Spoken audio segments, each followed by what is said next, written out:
தன்னை நம்பி வந்தவர்களை எல்லாம் பாதி வழியிலே கலட்டி விடுபவர் எடப்பாடி என்பதற்கு டெல்லியிலே அவர் நடந்து கொண்ட விதம் தன்னோடு வந்தவர்களை எல்லாம் பாதியிலே விட்டு சென்றது ஒரு உதாரணமாக அமைந்திருக்கிறது. அவர் யாருக்கும் விசுவாசி அல்ல என்பது தமிழ்நாடு நன்றாக அறிந்த ஒன்று. இன்றைக்கு சொல்லுகிறார், பாரதிய ஜனதா கட்சி தான் எங்களுடைய 4 ஆண்டு கால ஆட்சியை காப்பாற்றியது என்று. அப்படி 4 ஆண்டு காலம் காப்பாற்றிய பாரதிய ஜனதாவை பாராளுமன்ற தேர்தலில் கலட்டிவிட்டு வேடிக்கை பார்த்தவர். தனக்கு முதலமைச்சர் பதவியை தந்த சசிகலாவை கட்சியை விட்டு நீக்கியே வேடிக்கை பார்த்தவர். இப்படி தன்னை நம்பியவர்களுக்கெல்லாம் துரோகம் செய்வது ஒன்றுதான் அவருடைய கைவந்த கலை. எனவே அப்படிப்பட்ட ஒரு அரசியல், 3ஆம் தரமான ஒரு அரசியல்வாதி தான் எடப்பாடி பழனிசாமி என்பதற்கு இந்த சம்பவங்கள் எல்லாம் உதாரணமாக அமைந்திருக்கின்றன. இனி அதிமுக தொண்டர்கள் ஏமாறாமல் பிழைத்து கொண்டால் சரி. அவர் யாரையும் எந்த நேரத்திலும் கலட்டி விடுவார். அவருக்கு பொறுத்த வரைக்கும் அவர் சொல்வது, எனக்கு ஆட்சி முக்கியமல்ல, எனக்கு பதவி தான் முக்கியம். கட்சி, அதாவது அண்ணா திராவிட முன்னேற்ற கழகத்துடைய பொதுச் செயலாளர் பதவியில் இருப்பதுதான் எனக்கு முக்கியம் என்று சொல்லக்கூடியவர். எனவே அவரால் நிச்சயமாக அதிமுக கூட்டணியை ஆட்சிக்கு கொண்டு வர முடியவே முடியாது. வரும்போது எடப்பாடி பழனிசாமி மூஞ்சியை மூடிட்டு வராரு. மூஞ்சியை மூடுறதுங்கிறது ஒரு குற்றவாளி போட்டு இதை அவர் எதுக்காக அவர் சொல்லியிருப்பாரு? அதாவது இன்றைக்கு மூஞ்சியை மறைத்து கொண்டு பலர் திரிகின்றார்கள். அதிலே எடப்பாடி பழனிசாமி அரசியல்வாதிகளே தன் முகத்தை வெளிக்காண்பிக்க கூட முடியாமல் தன்னுடைய முகத்தை கட்சிப்பால் மூடிக்கொள்ளக்கூடிய சூழ்நிலைக்கு தள்ளப்பட்டிருக்கிறார்.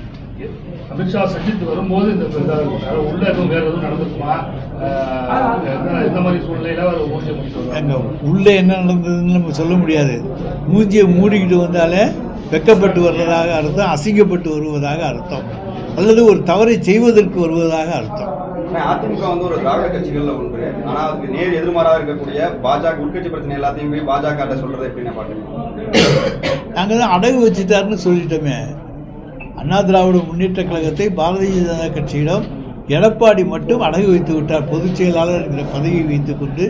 ஆனால் அந்த தொண்டர்கள் நிச்சயமாக இதையெல்லாம் ஏற்றுக்கொள்ள மாட்டாங்க. ஆட்சியை காப்பாற்ற பாஜக தான், அதனால நாங்கள் விசுவாசத்தோட நம்பிக்கையோடு இருக்கோம் அப்படின்னு சொல்லியிருக்காரு. அந்த விசுவாசத்தை பாராளுமன்ற தேர்தலில் காமிக்கலைங்கிறது தான் நாங்கள் சொல்கிறோம். நீ காமிச்சிருக்கணும்ல. அன்னைக்கு பாராளுமன்ற தேர்தலில் கலட்டி விட்டுட்டு தனியாக தானே நின்னீங்க, பலத்தை பார்க்குறேன்னு சொல்லிட்டு. அந்த விசுவாசம் இருந்திருந்தால் அன்றைக்கு பாராளுமன்ற தேர்தலில் கூட்டணி சேர்ந்திருப்பீர்கள் அல்லவா? ஆட்சி அதிகாரத்தை விட எனக்கு தன்மானம் தான் முக்கியம் அப்படிங்கிற மாதிரி பேசுறாரு. அவர் ஆட்சி அதிகாரத்துக்கு வர முடியாதுங்கிறதுனால இப்ப தன்மானம் பற்றி பேசுகிறார்.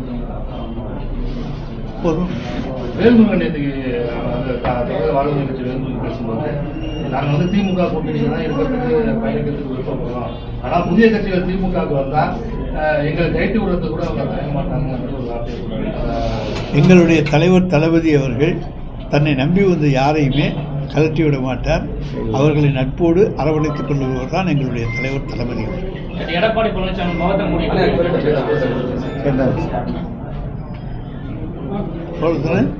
தமிழக வெற்றி கழகத்தோட தலைவர் விஜய் மாநிலம் முழுவதும் சுற்றுப்பயணம் செய்யும் போது பல்வேறு கட்டுப்பாடுகள் விதிக்கப்படுகிறது.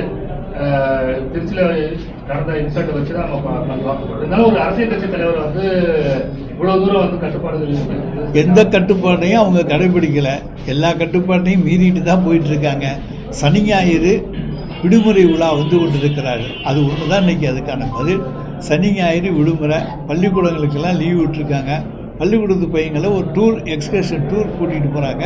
அவ்வளோதான், டூர் முடிச்சுட்டு வந்துடுறாங்க. அதை தவிர வேறு எதுவும் கிடையாது, எந்த சாதனையும் கிடையாது. மக்கள் நிச்சயமாக அவர்கள் பக்கம் போக மாட்டார்கள், வாக்களிக்க மாட்டார்கள். அவர்களுக்கு தெரியும் யார் வந்தால் நமக்கு நல்லது நடக்கும் என்பது அவர்களுக்கு தெரியும். நல்ல ஆட்சியை பார்த்து கொண்டிருக்கிற மக்கள் தமிழ்நாட்டு மக்கள். பொது சொத்துக்களை சேதப்படுத்தியதா என்ன நடவடிக்கை எடுத்துருக்காங்க? ஏற்கனவே விமான நிலையத்தை பாதுகாப்புக்கே ஒரு கேள்விக்குறியான சூழ்நிலை சார். விமான நிலைய பாதுகாப்பை பொறுத்து ஒன்றிய அரசு நடவடிக்கை எடுக்க வேண்டும். விமான நிலையத்துக்கு வெளியே நாங்கள் பாதுகாப்பு கொடுக்கலாம். உள்ளே பாதுகாப்பு மற்றவையெல்லாம் அது ஒன்றிய அரசிடத்தில் இருக்கிறது. அவர்கள் தான் அது குறித்து நடவடிக்கை எடுக்கிறாங்க. அதுக்கு தான் எந்த தடைகள் போட்டாலுமே, எந்த நிபந்தனைகள் விதித்தாலும் அந்த நிபந்தனைகளை எல்லாம் அவர்கள் கடைப்பிடிக்கின்ற பழக்கம் அவர்களுக்கு கிடையாது. எனவே தான் இந்த மாதிரியான சம்பவங்கள் நடக்கின்றன. அன்னைக்கு வந்து ஒரு 6-7 மணி நேரத்து அளவுக்கு பயணிகள் எல்லாரும் பாதிக்கப்பட்டிருக்காங்க. போக்கு சரியான இடத்துக்கு போக முடியாம நிறைய பல லட்சம் ஒழுங்கான திட்டமிடல் இல்லாதால் வந்த வினை. அதை நம்ம அரசு கட்டுப்படுத்தணும்ல. ஒரு 5 மணி நேரம் 6 மணி நேரம் வந்து டிராவல் பண்றாங்க. அப்போ அரசு கட்டுப்படுத்த போனால் உடனடியாக எங்கள் மீது ஒரு குற்றச்சாட்டை சுமத்துவார்கள். ஏதோ ஒரு பெரிய கூட்டம் கூடியதை நாங்கள் தடுத்து விட்டதாக சொல்வார்கள். இதைவிட பல மடங்கு கூட்டங்களை எல்லாம் அமைதியாக சந்தித்து சென்றிருக்கின்றவர்கள் தான் எங்களுடைய தலைவர் தளபதியும் துணை முதலமைச்சர் உதயநிதியும். விஜய்க்கு கூடுற கூட்டம் வந்து 2026 தேர்தலில் தாக்கத்தை ஏற்படுத்தும். நான் தான் சொல்கிறேனே, வடிவேலுக்கு கூடாத கூட்டமா, சிவாஜிக்கு கூடாத கூட்டமா? சிவாஜி தேர்தலிலேயே தோத்தாரு. அதை போல நடிகர்களுக்கு கூட்டம் கூடும். அது இயற்கை பார்ப்பதற்கு. சாதாரண ஒரு நடிகர் வந்தால் கூட இங்கே வந்திருக்காருன்னு சொன்னால் கடைவீதியில் போய் பாருங்கள், நகைக்கடை திறக்க வந்தால் அன்றைக்கி கூட்டம் அங்கே தான் அதிகமாக இருக்கும். அது நடிகர் இந்த சினிமா மோகத்தால் வருவதை தானே தவிர அரசியல் மோகத்தால் அல்ல.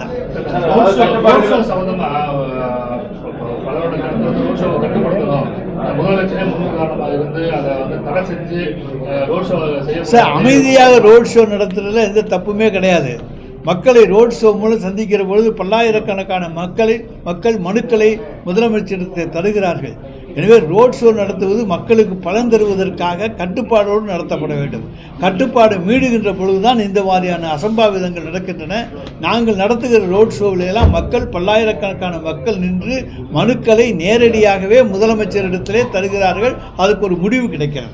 ரோட் ஷோ புது கலாச்சாரம். பிரதமர் மோடியோட நோய் எல்லாரையும் தொற்றிக்கிச்சு அப்படின்னா வேல்முருகன் உள்ளிட்டவர்கள் சொல்றாங்க. ரோட் ஷோங்கிறது மோடி சார், மக்களை சந்திப்பதற்கு நாங்கள் அதை ஒரு வழியாக வைத்துக் கொண்டிருக்கின்றோம்.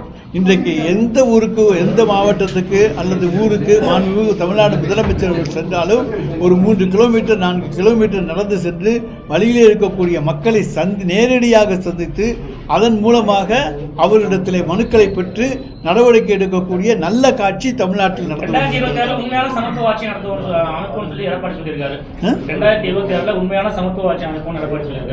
சமத்துவமே திராவிட முன்னேற்ற கழகம் தான்.